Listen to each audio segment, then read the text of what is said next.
good evening and welcome to another episode of your daily show Achievements. I'm your host Fatma Al-Hajri, and tonight we're talking about different topics with different guests, and our guest for this evening is very entertaining as well as brilliant. So stay with us after this report. A successful identity is built on things a person has done. Your most important accomplishments are a very important way for you to measure your success. Colleagues, competitors, and the general public can look at a person's achievements to figure out how successful they are. Most of the time, putting in a lot of work pays off. Most people think a successful life is one of a lot of things to be proud of. When you finish a task, you win over problems or other people. Achieve means to work together to reach a hard and challenging goal. Everyone should be ready to help out and work together if they need to. There are many ways to reach your goal, but in the end, it's up to you to decide how it will pay out in your life. In their careers, some people want to get rich and will be well known. Some people think that even small victories are reasons to have a party. We are all different, so we all have our own thoughts on everything. In the end, though, everyone wants to be happy, and everything you do in life will help you to get closer to that ultimate goal. Welcome back, our dear viewers. Tonight we're talking to you more about the future, as we are having with us a brilliant and genius mind here in the studio. She is known as an engineer and as an inventor as well. She won a golden place for the National Physics Olympiad and participated in Milano Expo 2015. Please welcome with us the genius, Ms. Jinan Lishab. Welcome, Ms. Jinan. Thank you, Fatma, and thank you for having me, and thank you for this nice introduction. It's our pleasure, of course. We're very happy to have you here in the studios. And Jinan, would like to know more about your early steps into this passion, how it started. Can you tell us about that? At 15 years old, I started an invention to help the postguard of the sea life and marine to alarm them if there is any pollution in the sea. There was a pandemic in Kuwait, especially there.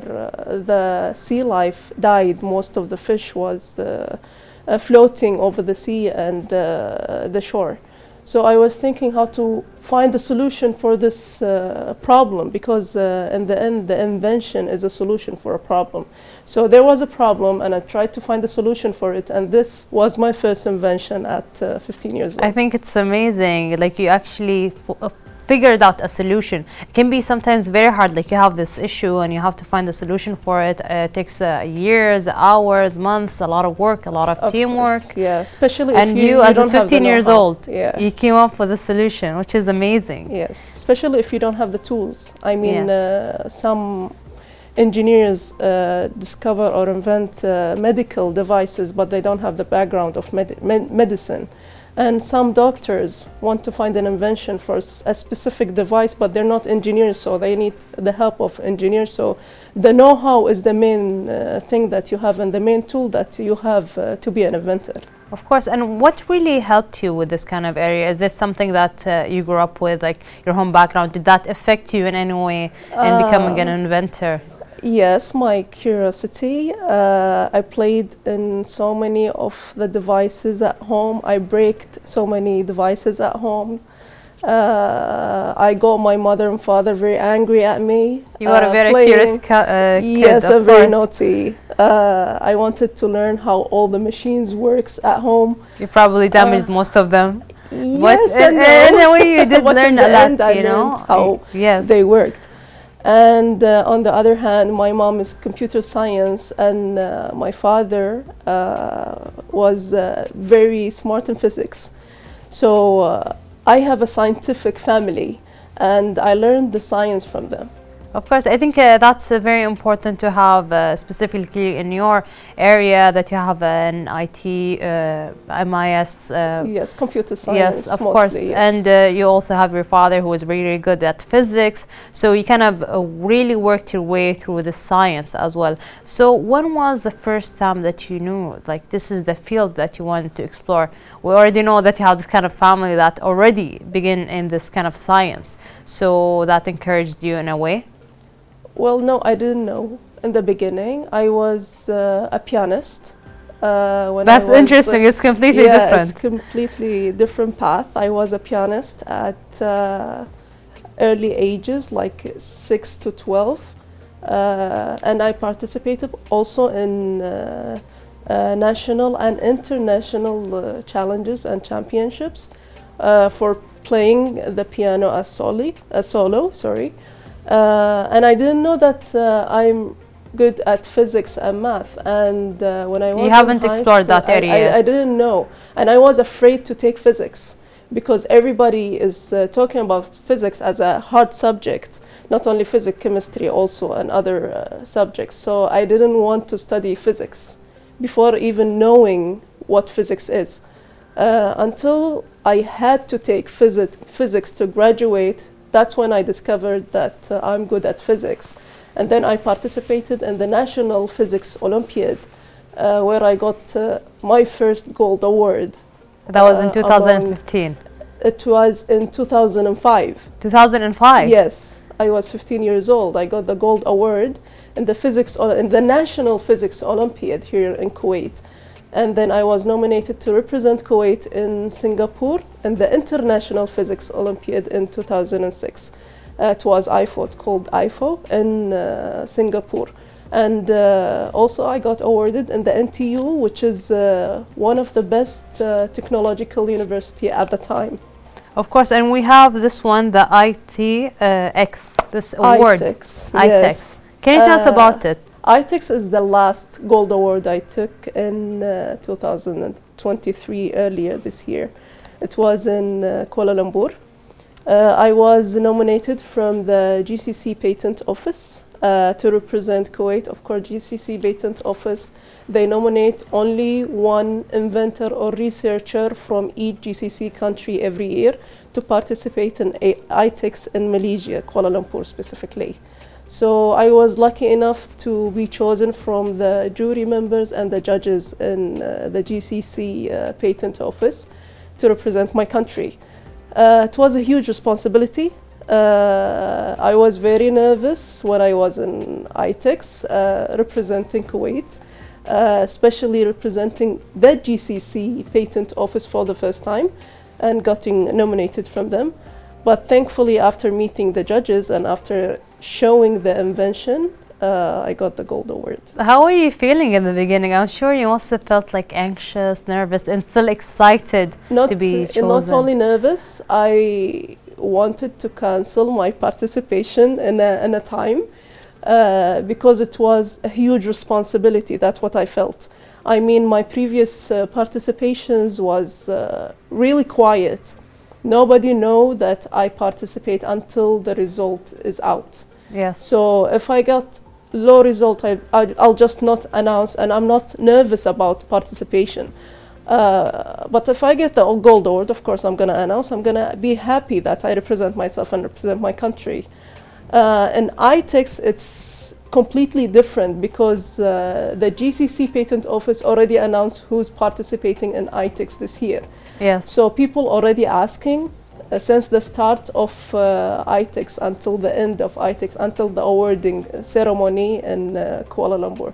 So it was nerve-wracking, and it was one of the biggest challenges in my life. Well, you know, we're very proud of you. We're very proud of you as a country, Kuwait, and as a human being who has achieved so much in her life. And you really kept on pushing forward, and you did achieve, I think, a lot of things that a normal person couldn't.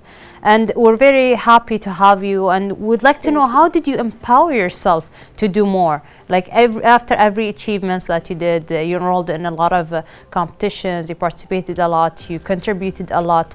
So what really helped you to empower yourself to do more?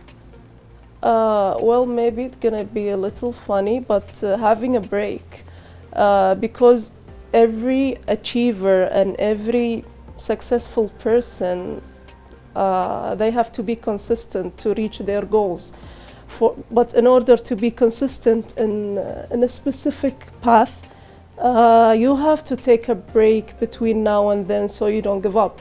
So when you reach the level of quitting and giving up, just take a little break and recharge yourself and then go back to action. Of course, I think this is a very important point, because sometimes I think people really burn out when it comes to working, Of course, yes. even inventing activities, just normal life, going through life, work. You really need to take a break every now and then. Sometimes you can just relax, as you mentioned, and just Yeah, and recharge your energy. Yes, Yes. this is a very important tip. I think a lot of people really watching us right now really should apply this to their daily life. I think sometimes even in the weekend, just you don't have to go out, you don't have to do anything. Just take one day in the weekend and just like recharge, regroup, and you'll do better. Yes, yes, and that's actually what I'm doing every weekend. I'm a paddy diving instructor, so every weekend I have to go to the sea, and in Kuwait, that's what we have.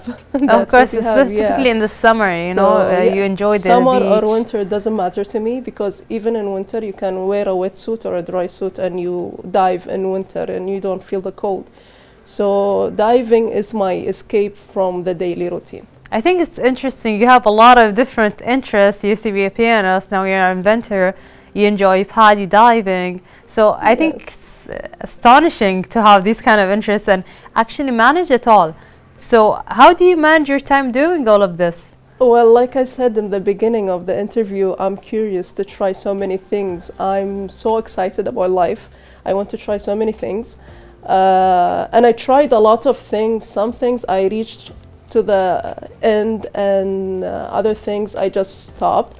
I mean, I took a training in one of the space centers in Florida.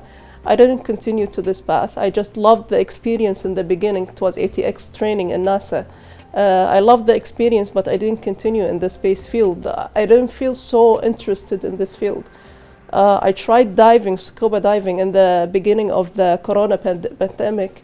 And I didn't thought in a day that I'm gonna reach a level of instructor. But when I started, I really loved the escape. Of course, it was something different for you, and being underwater has a different feeling. Different world, not only a feeling, a different world under the water. Of course. We'd like to know more about your experience. You also had the experience in participating in Milan Expo. So yes, tell us about that. Milano Expo was, I remember, 2015. Yeah, because the expo happens every 5 years. Milano, I participated with the same invention, with my invention. I was nominated from the Ministry of Youth here in Kuwait to represent the ministry and to showcase my invention there, which is the wireless charger.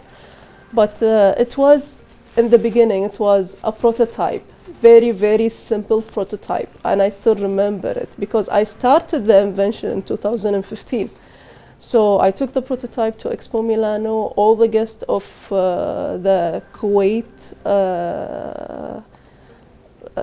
Kuwait chapter, they loved the invention, and they were thinking that is Kuwait really reaching this level of technology? Because when they think about the Middle East, they think deserts, they think camels, they think tents, but they don't think that we have this kind of technology.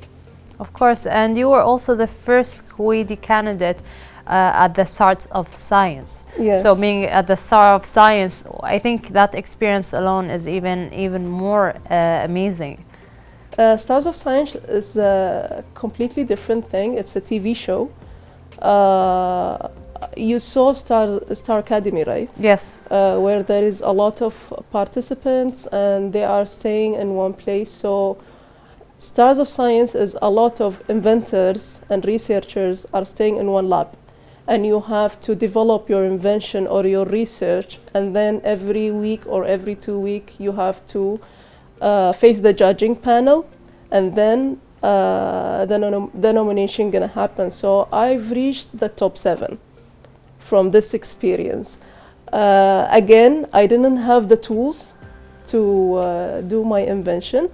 But I don't regret participating in Stars of Science. It was an amazing experience. Of course, and even like learning more about different scientists, learning from their experience, their errors, kind of just sharing your knowledge is just amazing. And having a family of scientists, I mean, I participated in Stars of Science in 2010, and we are now in 2023, and I'm still in contact with Qatar Foundation and Stars of Science family and community. It's nice to have this kind of connections. Of course, yeah, and it helps me a lot in my field. Of course. Jinan, we still have a lot more questions for you, but dear viewers, we will take a short break and we'll be right back.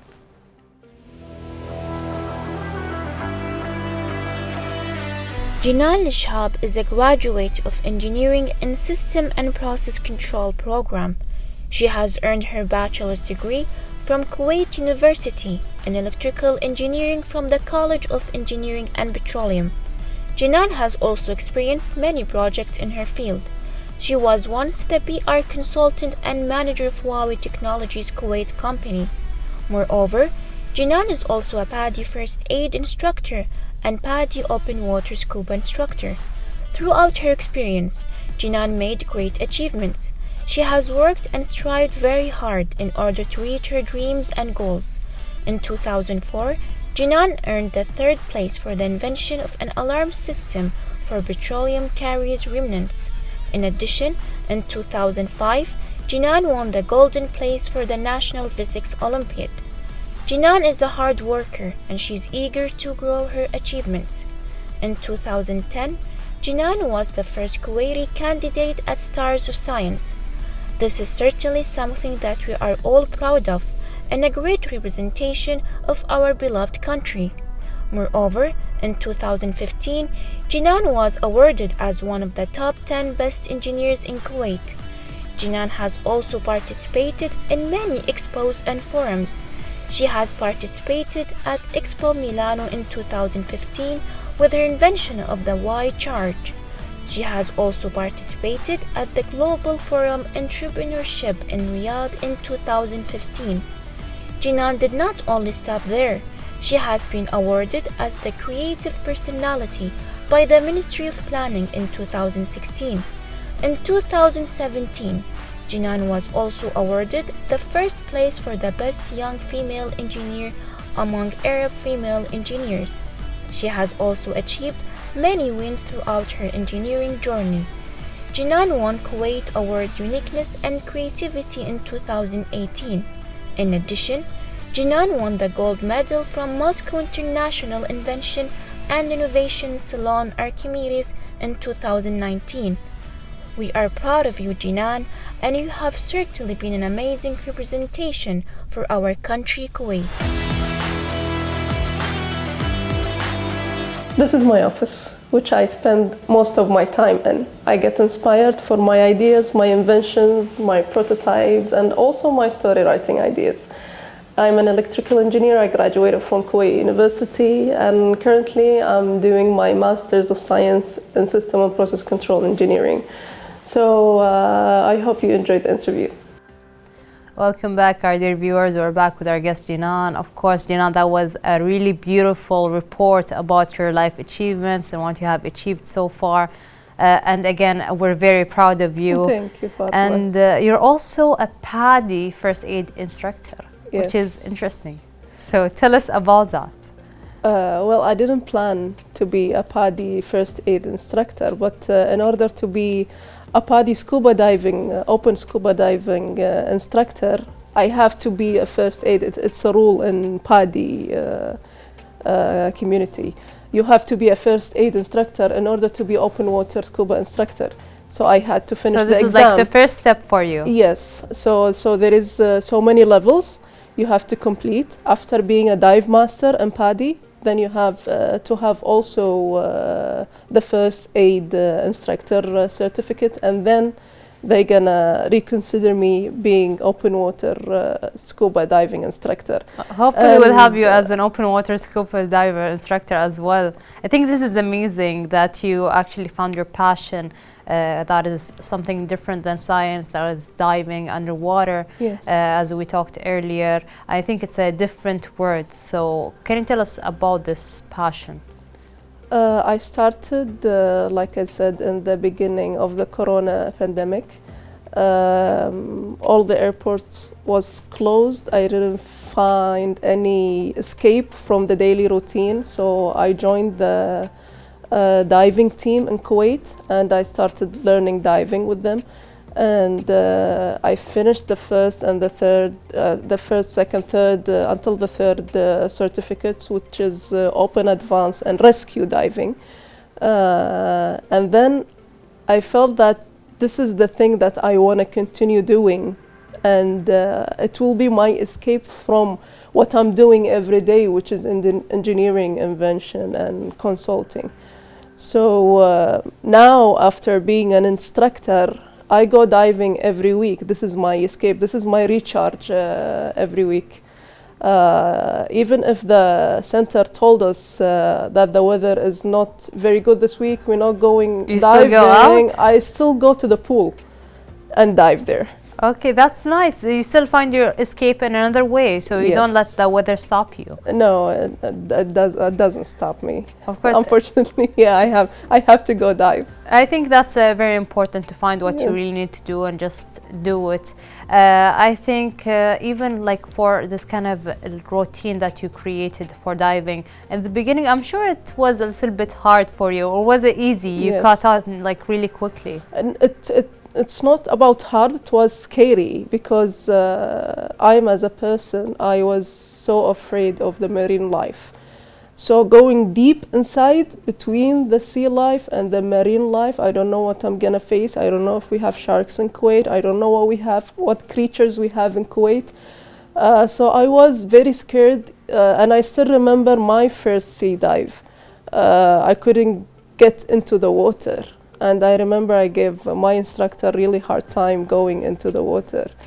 But after breaking the ice and getting into the sea, I couldn't get out.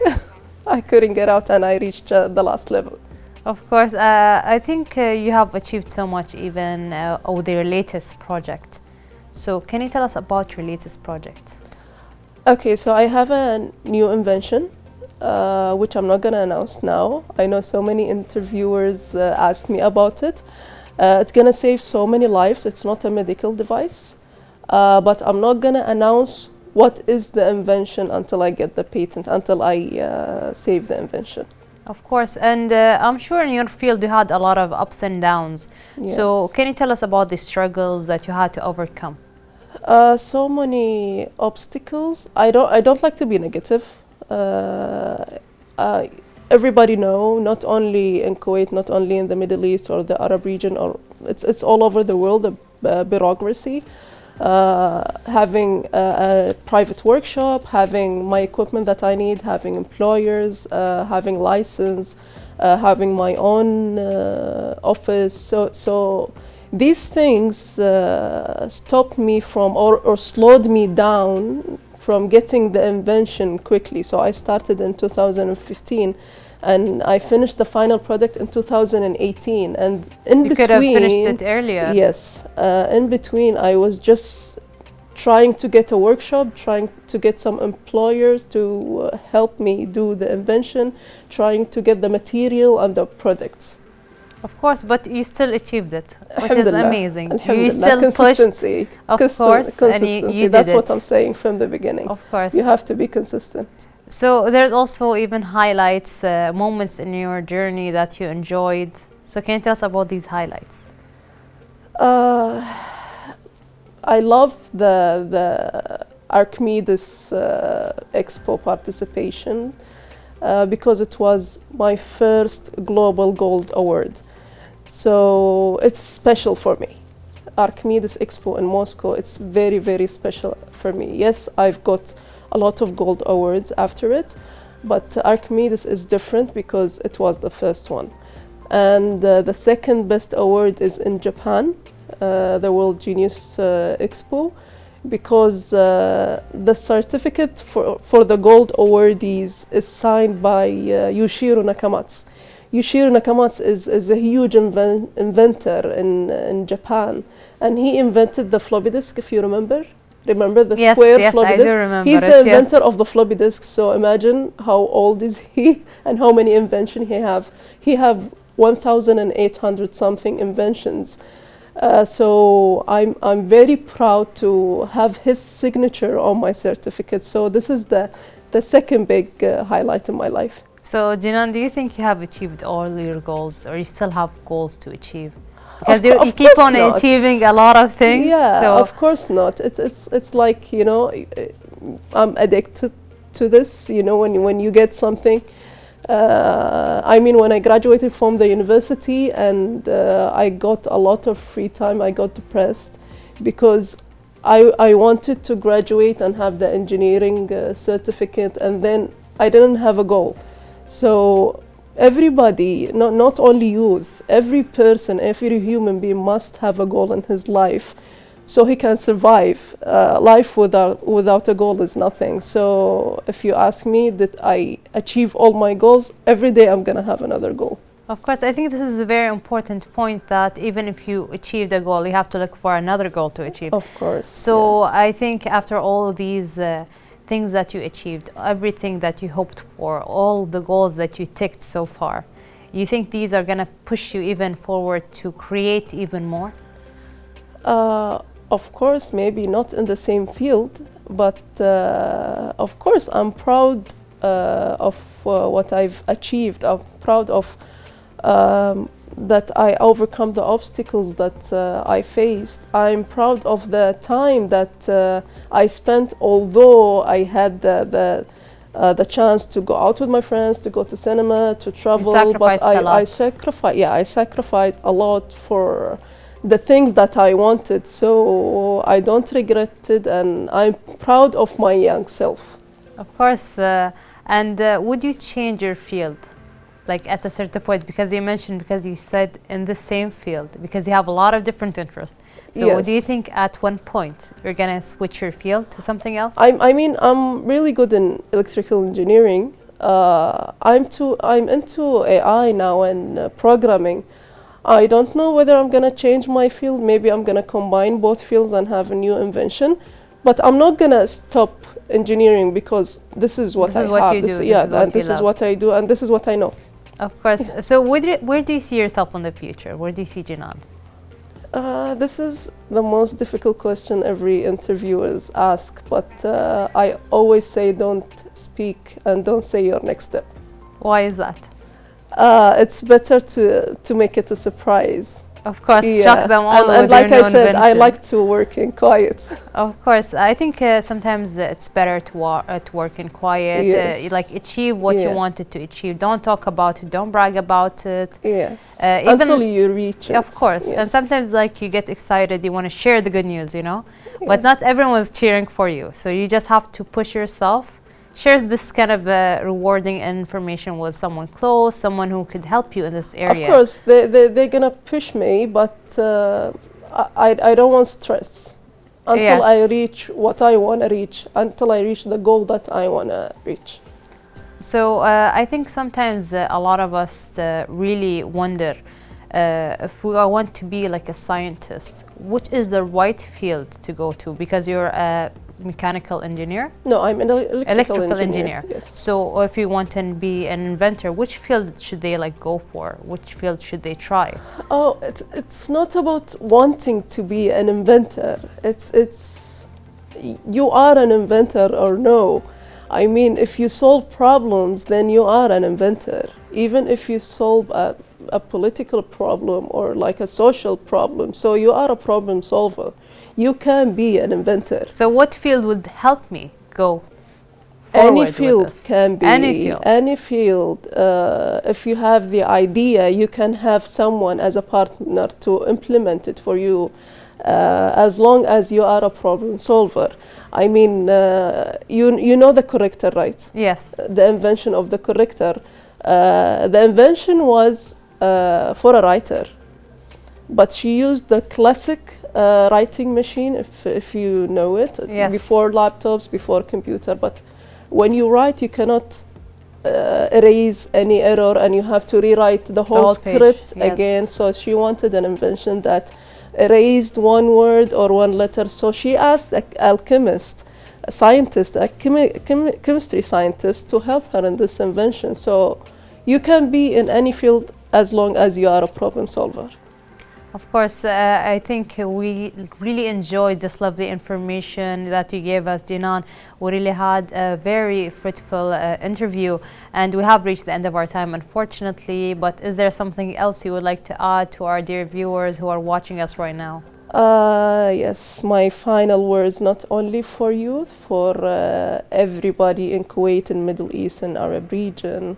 If you have a goal and you face some obstacles, don't stop. It's normal to face obstacles. I mean, every human being have his Mount Everest top that he want to reach. But if you are climbing this mountain, it's not going to be easy. Hiking is not easy. Climbing a mountain is not easy. But reaching the top of this mountain is amazing. So just don't let these obstacles stop you from what you want to reach. Thank you so much, Jinan, for that amazing advice. We really had so much fun, and it was really a pleasure to have you here. Thank you, Fatma. Thank you for having me. It's our pleasure. And with that, our dear viewers, we have reached the end of our episode for this evening. Hope you enjoy it. See you again tomorrow, and goodbye for now.